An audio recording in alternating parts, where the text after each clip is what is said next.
I only turned back because I'd forgotten my phone on the table. One small mistake after dinner with my daughter. But when I returned, the hostess locked the door, lowered her voice, and said, "Sir, promise me you won't collapse before I tell you what I saw on that security video and what I did in the 5 days that followed. Tell me, from which city and country are you watching right now? Drop it in the comments. And if you believe betrayal hurts worst when it comes from family, hit like, subscribe, and turn on the notification bell, because this story isn't just about revenge. It's about taking your life back when the people closest to you try to bury you while you're still breathing. The restaurant was one of those Charleston places that felt too pretty to be real. Soft brass lighting, oyster shells framed on the walls, a pianist playing like he had secrets to hide. The dining room had been full an hour earlier. Now it was empty, chairs flipped up, candle stubs smoking out their last breath. The hostess, early 20s, dark hair pulled tight, name tag that read Nina Caldwell, didn't hand me my phone when I asked. She held it behind her back like it was evidence. "Mr. Holloway," she whispered, and my stomach tightened because I hadn't told her my name. I should do this. I could get fired, but I can't pretend I didn't see it. I tried to laugh it off, like a tired old man misreading a situation. "See what?" Her eyes flicked toward the front windows, like she expected someone to pull in and catch us. Then she stepped close enough that I could smell peppermint gum and fear. "The camera above your table," she said. "I need you to watch." My first thought was that my daughter had been embarrassed by me, that I'd spilled something. Slurred a word, looked confused. I'd been doing a lot of that lately. For months, I'd been losing little things, names, scents, the thread of conversations.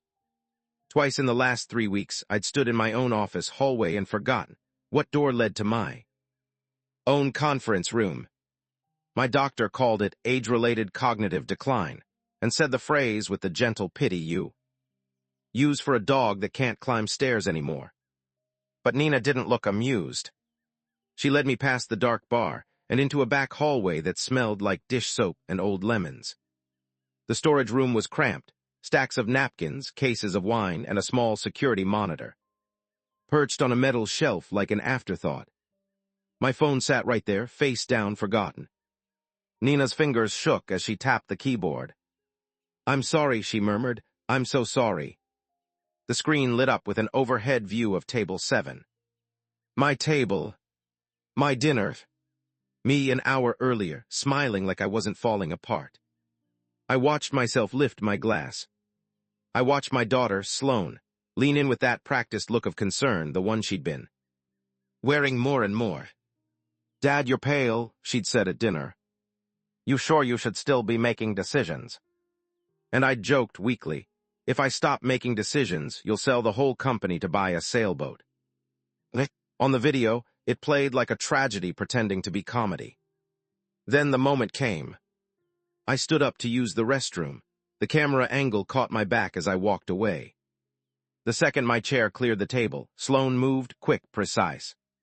She slid her purse onto her lap, opened a small inner pocket, and pulled out a dropper bottle. Size of a thumb. Clear liquid. No hesitation. She leaned over my water glass and squeezed. 1, 2, 3 drops.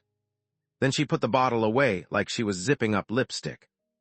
Across from her sat my son-in-law, Gavin Mercer, in his crisp collared shirt, smiling like a man who'd already won. He didn't stop her, he didn't flinch. He simply placed a folded napkin in front of the glass, shielding the view from anyone walking by. When I returned, the camera showed me picking up that water and drinking. I watched my own hand bring poison to my mouth. And then, this is what broke something inside me. Sloane leaned toward Gavin and mimicked me. She wobbled her head like she was acting out a tremor.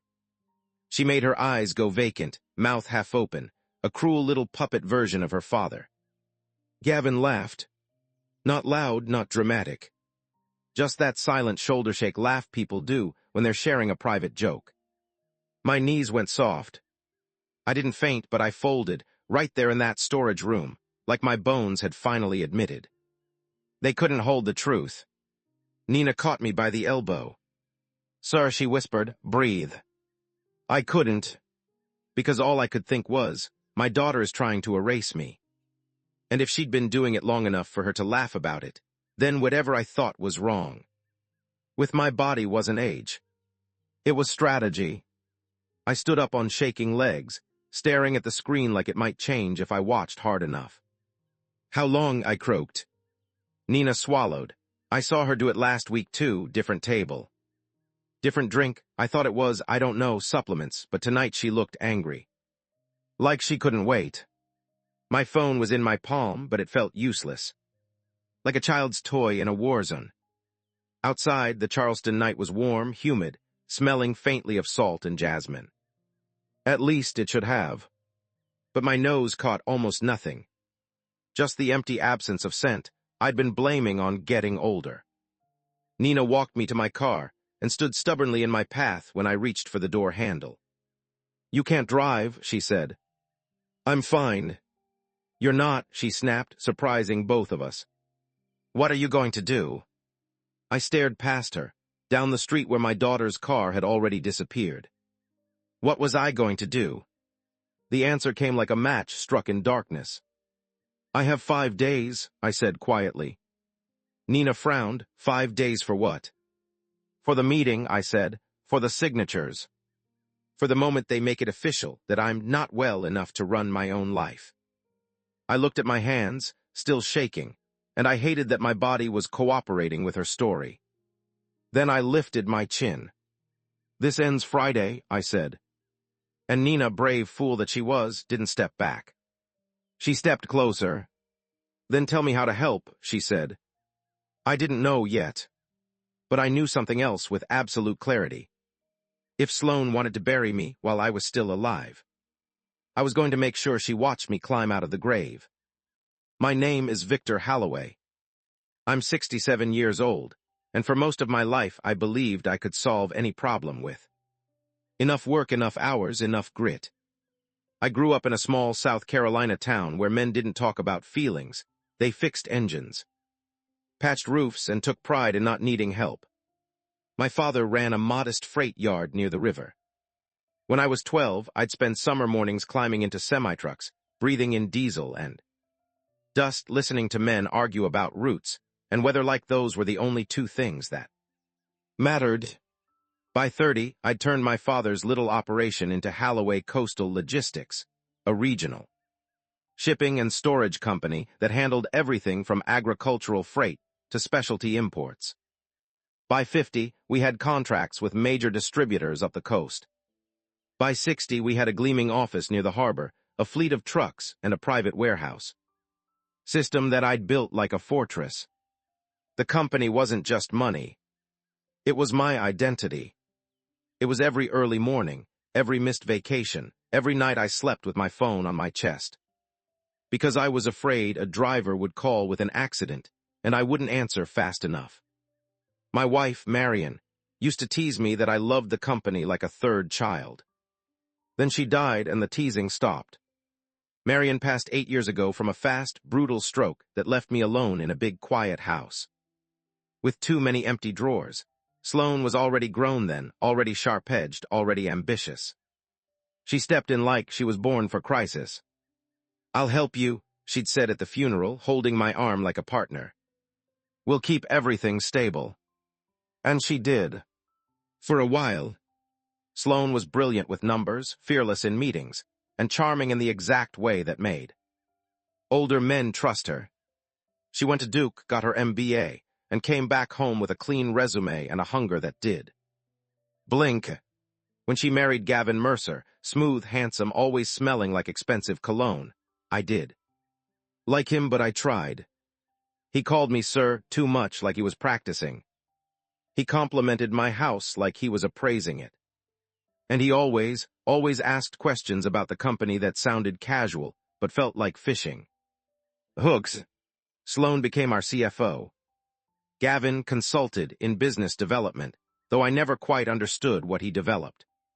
Besides opinions. At first I was grateful. After Marion, the company became my lifeline. If I stayed busy, I didn't have to sit in the silence and admit I missed my wife so badly it felt like hunger. But then the symptoms began. It started with taste. Coffee felt flat. Food tasted like texture more than flavor. Then the smell faded too. The harbor air, usually sharp with salt and fish and tar, became nothing. Then came the fog. I'd walk into my office and forget why I was there. I'd reread the same email 3 times. I'd lose words mid-sentence and cover it with a joke. Sloane noticed first, or pretended to. She started bringing me little health packs. Vitamins, supplements, natural focus drops. "Dad," she'd say gently, "I'm not trying to control you, I just want you healthy." Then she started talking about paperwork. "Power of attorney is just protection," she said. "In case something happens." "In case I get old," I joked. "In case you get hurt," she corrected too quickly. My board began asking questions too, not because they were cruel, but because they could see it. The founder fading. Sloane offered solutions, smiling like the hero. "Dad should rest," she'd say. "I can take the burden." And in my weakest moments, I almost let her. Because when your senses slip and your mind stutters, you start to fear yourself. You start to wonder if everyone else is right. You start to feel like signing away control might be merciful, like giving the keys to the person you love most. That's what she was counting on. That dinner in Charleston, our special father-daughter night, had been her final push. She chose an upscale place where everyone wore linen and money was quiet, where no one would cause a scene. She ordered my favorite bourbon cocktail. She insisted I drink water, too. "Hydration helps," she'd said. On the security video, it wasn't hydration. It was execution. After Nina showed me, the pieces snapped together so fast it made me nauseous. The doctor's diagnosis. The fading senses. The fog. The timing. Because on Friday, 5 days away, was the annual logistics summit in Charleston where our biggest client would renew contracts. It was also the day our board planned to formalize leadership transition. Sloane had prepared the papers, and if she could convince everyone I wasn't competent, she wouldn't need my signature at all. She could petition for control. She could declare me unfit. And she could sell my life's work for a quick payout, just like Gavin's hungry eyes had always promised. When I got home that night, I stood in my kitchen with the lights off, listening to the hum of my refrigerator like it was a witness. My hands still trembled. I opened the cabinet where Sloane kept her health packs for me. Everything was neatly labeled. Everything looked loving. And for the first time in months, I wasn't confused. I was furious. But fury isn't enough. Fury gets you killed faster. What I needed was proof. And a plan. Because if my daughter was brave enough to drug her own father, she was brave enough to finish the job when she realized I'd caught on. I sat at my kitchen table until sunrise with a glass of water in front of me, staring at it like it was a loaded gun. Then I poured it down the sink. If the poison was in my drinks, I needed to stop giving her opportunities. So I did something that felt ridiculous but kept me alive. I started drinking only from sealed bottles I opened myself. And I put a small strip of tape on the cap after I opened it, so I'd know if anyone tampered later. By noon, Sloane was texting. "You okay, Dad? Last night was intense. You seemed off." Off? That was her word for successfully impaired. I didn't answer right away. I forced myself to slow down, think like a man in a storm. Then I typed just tired, headache. Might rest. Her reply came within seconds. I'll swing by later with something to help. My stomach turned. I needed allies, real ones. Not board members who thought Sloane was efficient. Not doctors who saw an old man and assumed decline. I needed someone who could stand beside me when I pulled the curtain back. I called my attorney, Raymond Klein, a man who'd helped me with contracts for 20 years. And I didn't tell him everything yet, not over the phone. I simply said, "Ray, I need you at my house tonight. Quietly, no assistance, no calendar invites." He paused. "Victor, is this about the POA paperwork?" It's about staying alive, I said. Long silence. Then I'll be there at 8. While I waited, I searched my cabinets like a man searching for a snake. The vitamins were there, lined up like soldiers. I peeled the label on one bottle, just enough to see if there was another label underneath. At first, nothing. Then faintly, a second sticker, industrial-looking with a batch code and a warning symbol. My throat tightened. I took photos, lots of them. Then I opened my trash, ignoring the stink, and found empty blister packs that weren't mine. Little capsules with no branding, tossed in with coffee grounds. I bagged everything like evidence.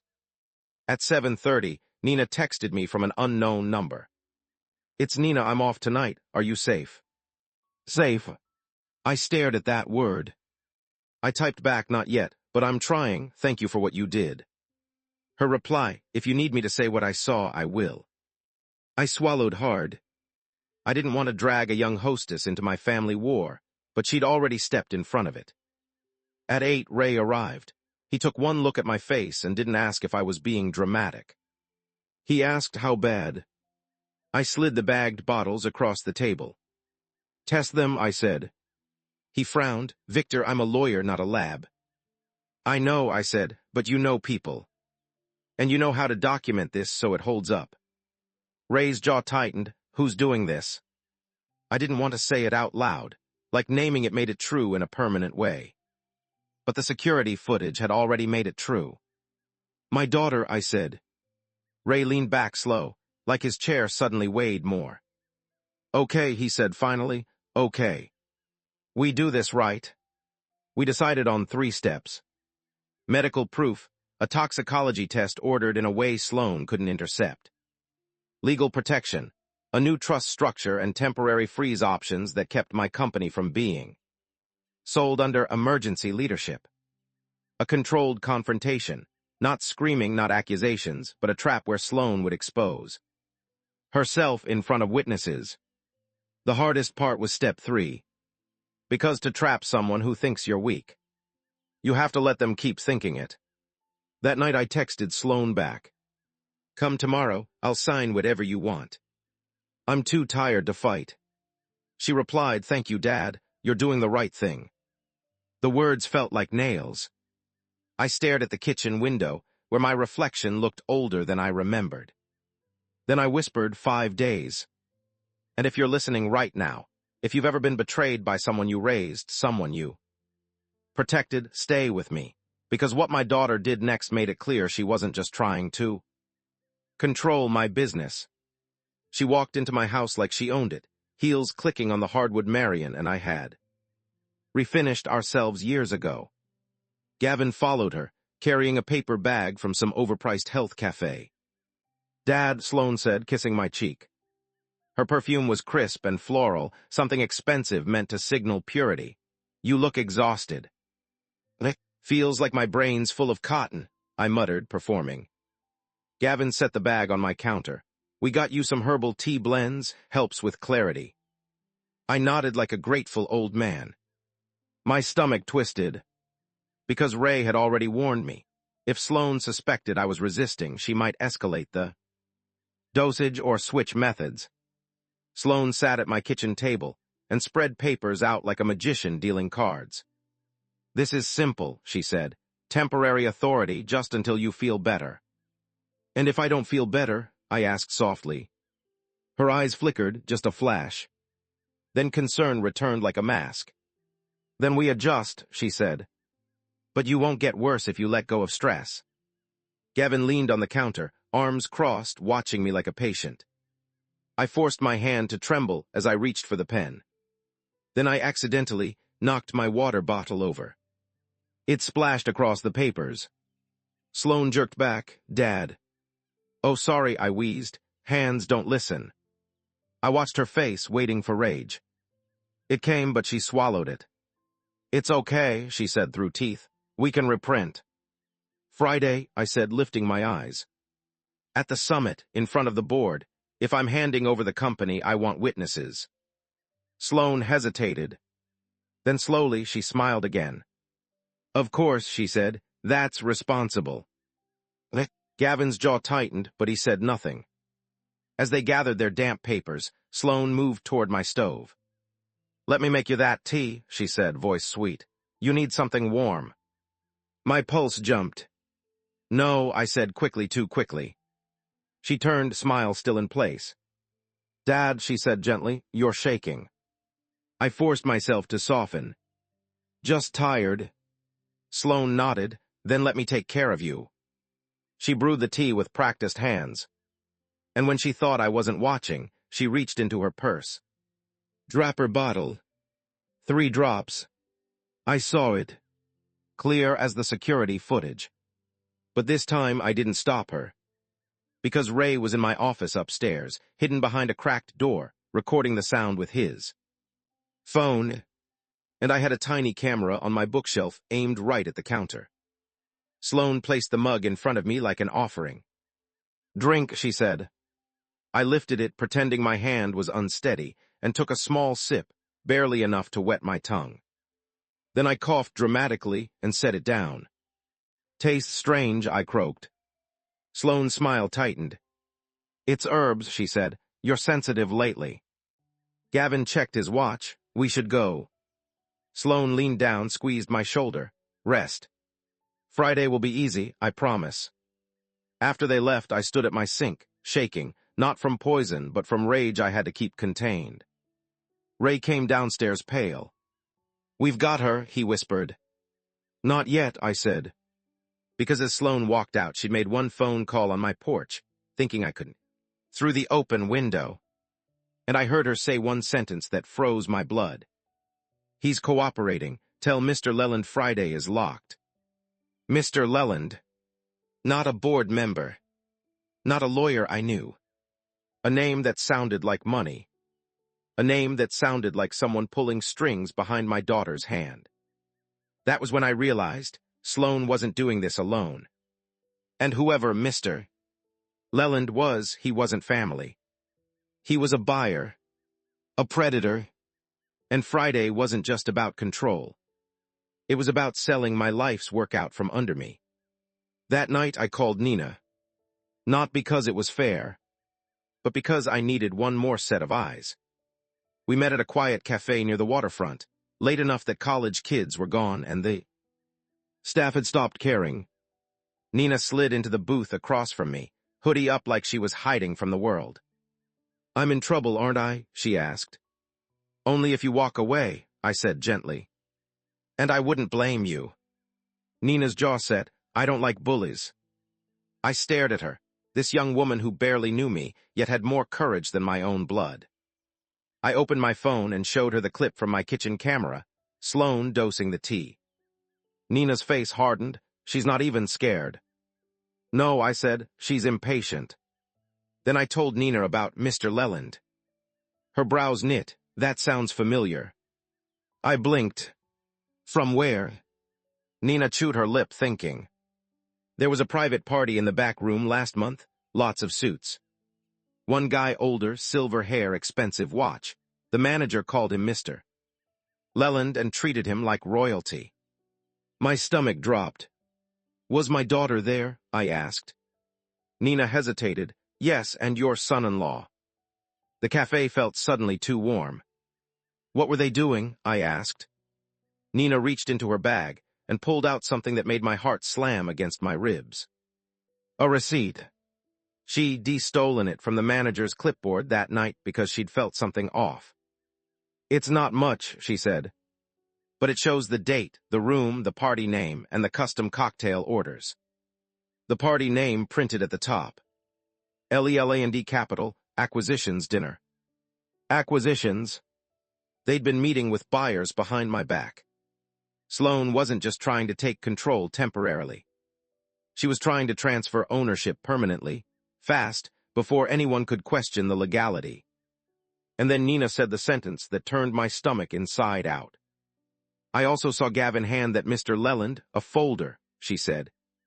And I heard him say, "Once her father is declared incompetent, it's clean." Her father, me, declared incompetent. Clean, like I was a stain to be removed. I sat there in silence, so long Nina looked scared she'd broken me. But what she'd actually done was sharpen me. Because now I understood the shape of the monster. Sloan wanted my company, Gavin wanted the payout, and Mr. Leland, whoever he was, wanted the asset without the messy complication of a living founder. Which meant if I didn't win Friday, I wasn't just losing my business. I was losing my freedom. And maybe my life. If you're still here listening, I need you to stay with me, because the next step I took was the most dangerous one. I stopped playing defense, and I started setting the trap. On Tuesday morning, Ray drove me to a private clinic outside Mount Pleasant, one that didn't take insurance, didn't send mail, and didn't call family members for support. They drew blood. They took urine. They asked me questions designed to measure confusion, memory, balance. I answered carefully. Not too sharp, not too dull. Just enough to prove I wasn't the collapsing mess Sloan had been selling. By Wednesday, results came back. The doctor, a stern woman with gray-streaked hair, sat across from me and slid a report over. There are sedative compounds in your system, she said, voice flat, and anticholinergic agents. Inconsistent with prescribed medication, this looks intentional. I exhaled like I'd been underwater for months. It can reverse, I asked. With time, she said, and with the exposure stopped, but it explains the fog, the taste. The confusion. Ray's jaw clenched. Can you document this for court? The doctor nodded. And for police. Good. Then we went to work. Ray and I created a new structure, a revocable trust that held my shares until I decided otherwise. We drafted a clause that triggered if anyone attempted an emergency sale under a claim of incapacity. We also contacted my operations director, Tessa Monroe, a woman I'd hired 15 years ago who'd kept my warehouses running through hurricanes and supply chain chaos. I trusted Tessa with my life, so I told her the truth. Not all the dramatic details, just the facts. I believe Sloan is planning to sell, I said. And I believe she's been drugging me to make it easier. Tessa didn't gasp. She didn't cry. She looked at me with a steady, furious calm. What do you need? She asked. Move the contracts, I said. Secure backups. And quietly make sure the warehouses can keep operating even if she tries to lock me out. Tessa nodded once, done. Then came the hardest piece, the public confrontation. We needed witnesses Sloan couldn't charm away. We needed Mr. Leland to be present. We needed Sloan to incriminate herself or panic. So we set the stage. Friday at the Charleston Summit, there would be a private signing session in a conference. Suite board members, legal counsel, and strategic partners like Mr. Leland. Sloan thought she was walking into a coronation. Instead, she was walking into a courtroom. And I was going to bring one more guest she didn't expect. Nina, because she'd seen the restaurant dosing. She'd seen the acquisitions dinner. And she was willing to speak. By Thursday night, I stood alone in my kitchen, staring at the old photo of Marion on my wall, her laughing at the beach, hair whipped by wind. I'm sorry, I whispered. I thought raising her with everything would make her safe. Then I straightened my shoulders. I'm not dying, I said quietly. I'm coming back. Outside, the humid air pressed against the windows like a warning. Friday was coming, and I was about to find out how far my daughter would go when she realized her father wasn't the one trapped. She was. Friday morning, I wore the suit Marion bought me for our 20th anniversary. Sloan used to say it made me look powerful. I wanted her to remember that feeling. Ray met me outside the conference hotel, face grim. Tessa S. secured the data, he said. Contracts backed up in 3 locations. If Sloan tries anything operational, she'll hit a wall. Good, I said. Why Nina? She's inside, Ray said, with security. She's nervous but steady. My heart thudded. Because once we walked through those doors, there was no going back. Inside the suite, the air smelled like coffee and expensive carpet cleaner. A long table was set with folders and pens like it was a wedding, not a takeover. Sloane stood at the head, radiant calm, like the hero in her own story. Gavin sat beside her, tapping his foot, too much energy. And at the far end, speaking quietly with two men in suits, was an older man with silver hair and a watch that screamed money. He turned as I entered. His smile was polite, predatory. "Mr. Holloway," he said, "I'm Calvin Leland. I've heard so much." I held his gaze. "Only good things, I hope." He chuckled, "Only profitable things." Sloane stepped forward, touching my arm like a nurse guiding a patient. "Dad," she said warmly, "we're ready whenever you are." I nodded slowly and sat. Ray took his seat.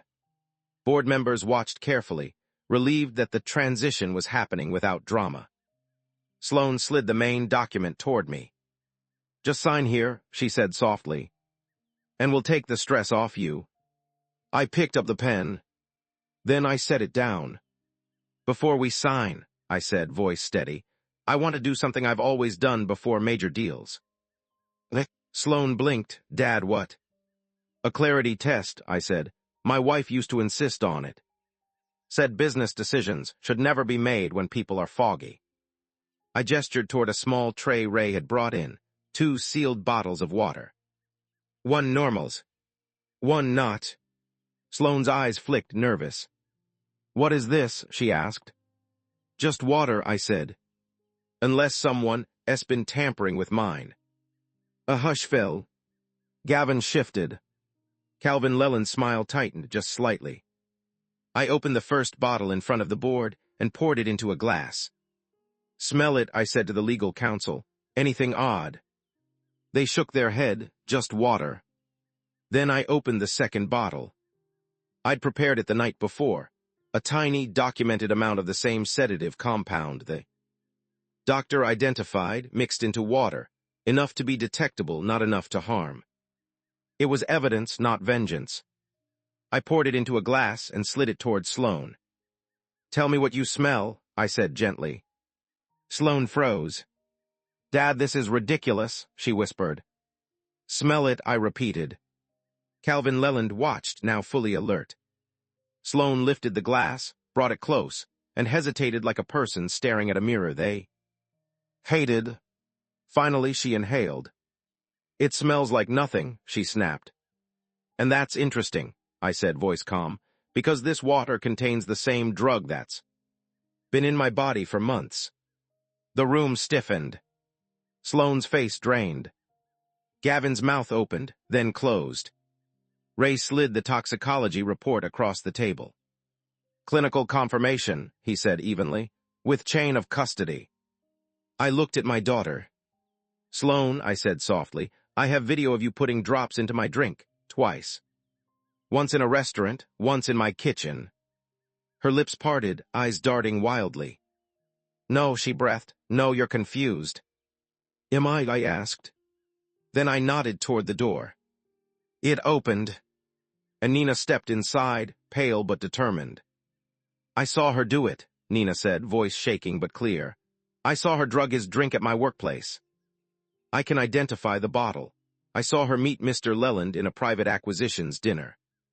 And I heard Gavin say they needed Mr. Holloway, declared incompetent to make the sale clean." Gavin lunged up from his chair. "That's a lie." Calvin Leland stood slowly, anger replacing charm. "What the hell is this?" he hissed. Sloane's voice cracked. "Dad, please." "Stop," I said. My voice wasn't loud. It didn't need to be. "I loved you," I said, staring at her. "I would have handed you the keys when you earned them, but you didn't want to earn them." Tears welled in her eyes, not from regret but panic. Because she could feel it, the room turning against her. And that's when she made her biggest mistake. She snapped. "You were never going to let go," she shouted. "You loved the company more than you loved me." Silence. Board members stared. Ray's eyes narrowed, like he was watching a confession form itself. "And Gavin's debts?" I asked quietly. "How much were they?" Gavin's face went red. "Shut up."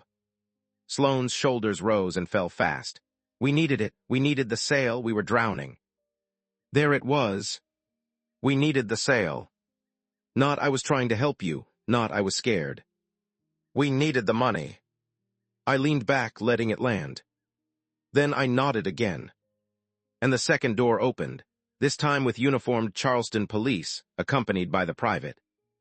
Investigator Ray had hired to liaise with them, once evidence was solid. The officer spoke calmly. Sloan Holloway, Gavin Mercer, you are being detained for questioning regarding unlawful poisoning and fraud. Sloan's scream was pure fury, not heartbreak. Gavin tried to bolt. He didn't make it 2 steps. And if you think that was the end, if you think justice is always clean, stay with me, because what happened after the handcuffs clicked was the part that nearly broke me. After they were taken out, the suite felt wrong. Too quiet. Like the air itself didn't know what to do now that the performance was over. Board members avoided my eyes. Not because they blamed me, because they suddenly realized how close they'd come to signing my life. Away with polite smiles. Calvin Leland didn't leave with police. He stayed long enough to glare at me like I'd ruined his day. You just cost me a very profitable acquisition, he said coldly. I stared at him. You were willing to buy it off the back of an elderly man being declared incompetent, I said. You weren't acquiring a company, you were laundering a crime. His face tightened. Be careful with accusations. Ray stepped forward smoothly. Mr. Leland, you may want to consult your counsel. There are recordings, receipts, and questions about your involvement. For the first time, Calvin looked uncertain. Then he left without another word. The police asked me to come downtown for a statement. So did the investigator. So did 2 board members who suddenly remembered they had urgent appointments. By afternoon, my story was already leaking. Not the poisoning, Ray kept that contained. But the fact that Sloan had been removed pending investigation. That alone shook clients. That alone rattled employees. Because people fear instability almost as much as they fear criminals. When I returned home, my house didn't feel like victory. It felt like grief.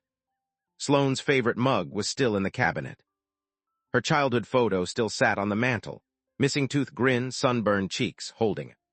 Seashell like it was treasure. I stared at it and felt my throat tighten. How do you mourn someone who's still alive? How do you accept that the little girl who once cried, when she stepped on a thorn, grew into a woman who could poison her own father and laugh? That night I sat on my back porch with the humid air wrapping around me like a wet blanket. Tessa came by quietly, no fanfare, just steady presence. You did what you had to, she said. I feel like I buried my family, I whispered. Tessa didn't sugarcoat it. Sometimes, she said, the family you're born into isn't the one that protects you. My phone buzzed, an unknown number. I answered. Sloan's voice, raw and shaking, poured into my ear. Dad, she whispered, please. Please don't do this. I closed my eyes. You did this, I said quietly. It was Gavin, she sobbed. He pushed, he said we'd lose everything. I felt rage flare. Then you should have come to me, I said. You should have asked, you should have told me the truth. Silence, then a hiss of bitterness. You always wanted control, she spat suddenly. Now you have it, enjoy dying alone.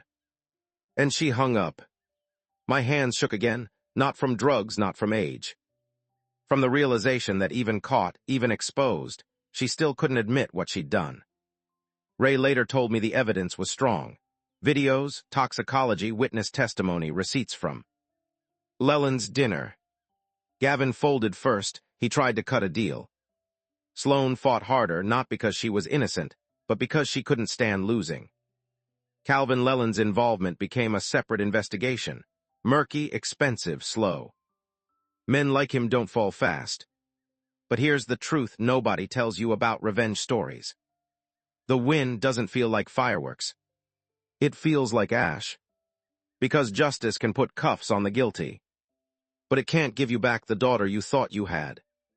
6 months later, spring came to the Lowcountry like it always does.